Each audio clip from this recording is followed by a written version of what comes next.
ఉన్నరా books uniforms next week ఇస్తారు. Next week నుంచి నువ్వు స్కూల్కి వెళ్ళిపోవచ్చు. ఎందుకు ఏడుస్తున్నావు? ఏమైంది? ఏమైంది కిన్నరా? ఎందుకు ఏడుస్తున్నావు? వాళ్ళని చూడగానే పాపం కిన్నరికి నాన్న గుర్తుకొచ్చినట్టున్నారు. నాన్న పోయిన బాధ నుంచి అందరినీ ఎంతో కొంత బయటకు తీసుకురాగలిగాను, కానీ కిన్నరాన్ని తీసుకురాలేకపోతున్నాను. రా, టైం అవుతుంది, పద. చిన్నరా, తప్పు అలా అనకూడదు. నువ్వు బాగా చదువుకోవాలమ్మా. కిన్నర గుడ్ కదా, మరి ఏడవచ్చ చెప్పు. స్కూల్ కి తీసుకొస్తున్నారు. స్కూల్ కి తీసుకురావడానికి నాకు ఏడుపు వస్తుంది అక్క. కిన్నరా,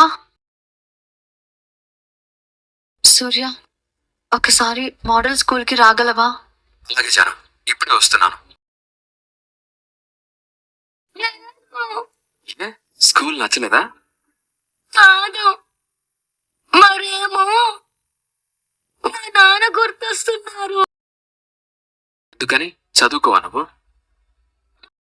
నాకు కూడా మా నాన్న లేరు. మరి నేను కూడా నీలాగే స్కూల్ కి వెళ్ళనని ఏడ్చానా చెప్పు? చదువుకొని పెద్దవాడిని అయ్యాను కదా, నువ్వు కూడా అలాగే చదువుకొని పెద్దదాని అవ్వాలి. అవును, మీ నాన్నకి నువ్వు ఏం అవుతానని ప్రామిస్ చేసావు? డాక్టర్. మరి నువ్వు స్కూల్ కి వెళ్ళకపోతే డాక్టర్ ఎలా అవుతావో చెప్పు?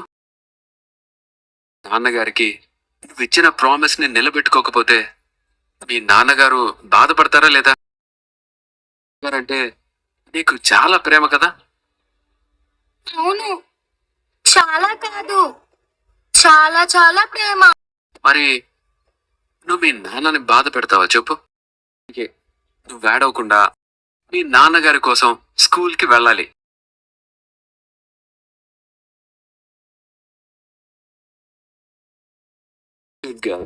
నువ్వెప్పుడు ఇలా నవ్వుతూనే ఉండాలి. అప్పుడు మీ నాన్న హ్యాపీగా ఉంటారు. మీ నాన్న పైనుంచి రోజు నిన్ను చూస్తూ ఉంటారు. బాధపడితే బాధపడతారు. అదే నువ్వు బాగా చదువుకొని డాక్టర్ అయితే మీ నాన్న బోల్డ్ అంతా హ్యాపీగా ఉంటారు.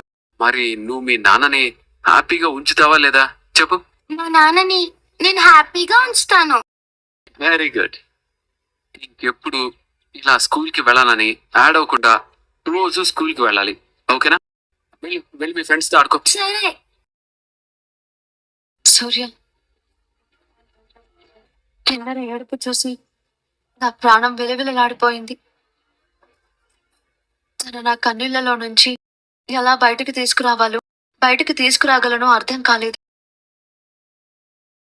నా చెల్లెలి కన్నీళ్లు తుడిచావు. తను నా బాధలో నుంచి బయటికి తీసుకొచ్చి నవ్వించావు. Thank you Surya, thank you so much. నాన్న పోయిన తర్వాత మా కుటుంబాన్ని నిలబెట్టుకోవడానికి నేను చాలా స్ట్రగుల్ అవుతున్నాను. ఒక ఫ్రెండ్గా, సపోర్ట్గా ఉండగలవా నువ్వు? ఉండగలవా ఏంటి జాను? ప్రతి క్షణం నీ పక్కనే ఉంటాను, నీ కోసం ఉంటాను. థ్యాంక్ యూ సో మచ్ సూర్య. మన పరిచయం ఈరోజు స్నేహంగా మారింది. ఈ స్నేహం భవిష్యత్తులో ప్రేమగా మారబోతుంది. డెస్టినీ మీద నాకు నమ్మకం. మురళన్నకు పెళ్ళంట, బాబినికి సంబరమంట. మురళన్నకు పెళ్ళంట, బాబినికి సంబరమంట. మురళన్నకు పెళ్ళంట. అబ్బా, జాకెట్ కుడుతున్నప్పుడు దారం తెంచేసినట్టు ఆట పాటలతో ఆనందంలో ఈత కొడుతున్న ఈ కళాకారుణ్ణి డిస్టర్బ్ చేస్తావేంటన్నా? అసలు గుర్తుందా నీకు? ఉందన్నా, కాకపోతే నీ దగ్గర పనిచేస్తున్నాను కదా, పెద్దగా వాడను. ఈ ఫ్లెక్సీలన్నీ వాళ్ళ ఆయన చూస్తే బాగోతున్నాయి కదా. ఆ రోజు నందు అన్నిటినీ చింపేసింది. మరి మళ్ళీ ఎందుకు ఇవన్నీ చేయించుకోవచ్చు? ఎందుకంటే నందు వదినతో నీ పెళ్లికి తోరణాలు కట్టించే టైము రాబోతుందన్నా. అందుకే అడ్వాన్స్ గా ఈ ఫ్లెక్సీలు కడుతున్నాను. మందుకం తాగావే తిక్కగా అవుతున్నావు. తిక్కగా కాదన్నా, పక్కాగా జరగబోయేదే చెప్తున్నాను. ఆ దేవుడు పెద్దాయన్ని తీసుకెళ్లి తప్పు చేసినా నందు వదినతో నీ పెళ్లికి ఒక దారేశాడు. అసలు ఏం మాట్లాడుతున్నావు నీకన్నా అర్థమవుతుందా? అసలే మావయ్య చనిపోయిన బాధలో ఉన్నారా, కొంచెం క్లారిటీతో ఉండు. ఫుల్ క్లారిటీతో ఉన్నానన్నా, బీభత్సమైన క్లారిటీతో మాట్లాడుతున్నాను. ఆ పెళ్లి వాళ్ళు ఇంతవరకు నందు వదిన వాళ్ళ ఇంటికి వచ్చి మాట్లాడలేదంట. అంటే వాళ్ళ మనసులో వేరే ఆలోచనలు ఉన్నాయని, ఈ పెళ్లి ముందుకెళ్ళదనే కదా అర్థం. ఇప్పుడు నందు వదినకి నువ్వే కదా నా ఆప్షను. 6 100 64 జాకెట్లు కుట్టైనా సరే మీ పెళ్లి జరిగి తీరుతుందనే కదా అర్థం. అనేది ఇష్టంతో జరగాలి తప్ప ఆప్షన్తో కాదురా. పెళ్లి అనే 100 ఏళ్ల ప్రయాణం మనసులు ముడిపడి సాగిపోవాలి తప్ప మరో దారి లేదు అని మనసు చంపుకొని కాదు. అలా బలవంతంగా ముడిపడ్డ బంధంలో ఇది నా ప్రపంచం కాదు అని ప్రతి క్షణం బాధే తప్ప ఇతనే నా సర్వస్వం అనే ప్రేమ ఉండదురా. నందు కలలు వేరు, తను బతకాలి అనుకుంటున్న జీవితం వేరురా. తన భర్తకు ఉండాలని కోరుకుంటున్న లక్షణాలు అవేవి నాలో లేవు. అందుకే నందుకి నచ్చిన ఇష్టమైన జీవితాన్నే తనకి ఇవ్వాలరా. నందు ఎక్కడున్నా హ్యాపీగా ఉండాలి. తను బాధపడితే నాకు అంతకంటే బాధ మరొకటి ఉండదు. నువ్వు సూపర్ బ్రో, కరెక్ట్గా చెప్పావు. చాలా క్లారిటీగా ఉంటావు బ్రో. నీలో నాకు అదే నచ్చేది. ఏ బాబెన్, ఈ షాప్లో ఏమైనా కలర్స్ ఉన్నాయా? ఆ లోపల ఎర్ర డబ్బా ఉంది, తీసుకోండి. ఏమైంది బ్రో, చేతిని అలా రంగులో ముంచుతున్నావు? చెప్తా నాగు బ్రో. మా షాప్ మీద చేతి ముద్రలు వేస్తున్నారేంటి సార్? కొంపదీసి ఆ షాప్ పైన మంత్రాలు ఏమైనా వేస్తున్నారా? లేదురా, జాను ఫస్ట్ టైం ఫ్రెండ్ లో ఉందామని షేక్ హ్యాండ్ ఇచ్చింది. దుష్ట రేఖలు చెరిగిపోకూడదని గుర్తుగా ఇలా ముద్ర వేశాను. సార్, ప్రేమ అనేది పాము లాంటిది. లడక్కున ఎప్పుడు చాటేస్తుందో తెలీదు. ఆల్రెడీ తాటేయించుకున్న మనిషి ఇక్కడే ఉన్నాడు. తల్లారా చూస్తూ కూడా మీరు ప్రేమ అనే పాముని అచ్చేసుకుంటున్నారు. మిమ్మల్ని ఎవ్వరూ బాగా చేయలేరండి బాబు. ఎవరు మూసుకో.